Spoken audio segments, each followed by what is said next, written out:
What can I say about BJ Penn? He's awesome. He's a good fighter. You take a look at what he's done and how he's done it and who he did it against. BJ Penn will go down as one of the greatest fighters of all time. Prodigy, I think one word is enough for BJ. Whatever he puts his hands on, he can do. BJ Penn, acho que foi, né, assim, exemplo dentro do jiu-jitsu, primeiro. When I see people like BJ Penn fight, you see that he really is an artist, but he's an artist and a fighter. BJ is one of the greatest jiu-jitsu fights ever. Before the UFC star, there was the jiu-jitsu star. I don't know how jiu-jitsu just grew on me so fast. I used to think about it all the time. Nothing else would ever be in my mind. When you're taking a shower, you're eating, no matter what you're doing, you're thinking about jiu-jitsu, like this move goes to that. Jiu-jitsu, although it's a physical activity, it is a play on the mind. It's a game of chess with your body, understanding how I want to attack someone, make someone have to defend in a certain way so I can attack them in another way. That's what jiu-jitsu is. Jiu-jitsu is a lifestyle, you know? It's not just technique, it's not just a martial art. When I first started, 17, so I was weaker than all the other, 20 or 25-year-olds or 30-year-olds in the class. If I would go on top to pass guard, everybody would always pull me into a triangle or armbar real easy, tap me out all the time. And so I just started fighting off my back after a while. I was real flexible, no one could pass my guard. One day when I wanted to start passing, I wanted to start dominating people and smashing people down. You know what I always say, man, like sometimes going to jiu-jitsu tournaments and just showing up, it's like more nervous than going to a fight in the UFC. Especially in Brazil, the different teams are doing all the chanting and different stuff. Everything's moving so fast and you're just coming up against the next guy and the next guy and you don't even speak the language, you don't know what's going on. It's pretty intense. Just for someone coming over from the United States and to train over in Brazil, it's a big deal. I mean, it's a big move. Culturally, it's very different.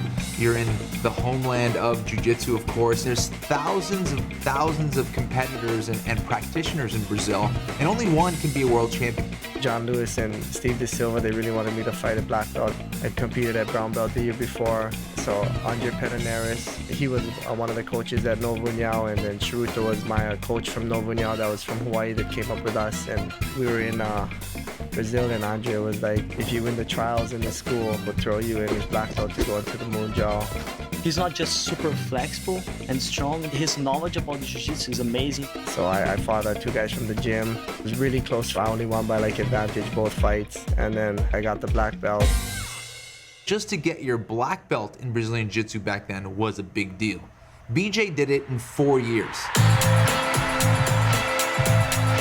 Mundials is the Super Bowl, it's the World Series, it's the NBA playoffs, it's the pinnacle. I didn't know if I was gonna win it or what, and I knew I was always hard to beat, I was hard to deal with. I had a few moves that maybe people weren't really good at defending at that time.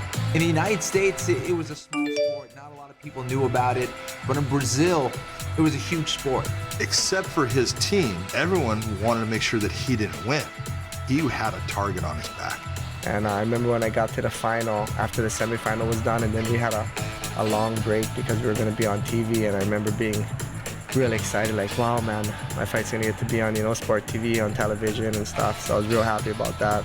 Brazilian fans are the best because they cheer with passion.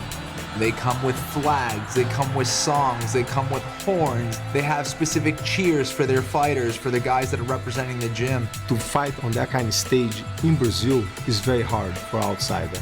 But I was sitting there and I was like, you know what, you might never get into this position again in the World Championship, in the Mundial, in the black belt final. I just told myself, no matter what, you gotta win this match, you gotta do it.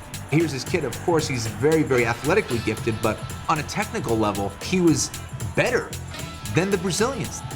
I ended up winning 5-0, and that was it, and becoming the first non-Brazilian black belt world champion. Now my triangle's a diamond. Can't close the triangle anymore.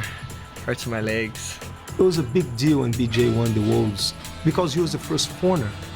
He was the first outsider to come into Brazil and win a gold medal. There's a lot of guys that come in to compete, but to win the title never happened. So it was like, wow, who is that? I think Jiu-Jitsu would not be the same without him. A lot of people now realize that to be a world champion, Jiu-Jitsu world champion, you don't need to be Brazilian. Well, BJ Penn is for sure a legend. Then coming into the UFC the way he did, he fought every weight class and he didn't care, he fought everybody. You look at him and him winning the lightweight title and the welterweight title, one of the only guys to do that. This is the stuff of legend. BJ Penn fought at middleweight. He fought at light heavyweight. BJ Penn is the same type of fighter that Sugar Ray Robinson was. He did things that nobody else has done.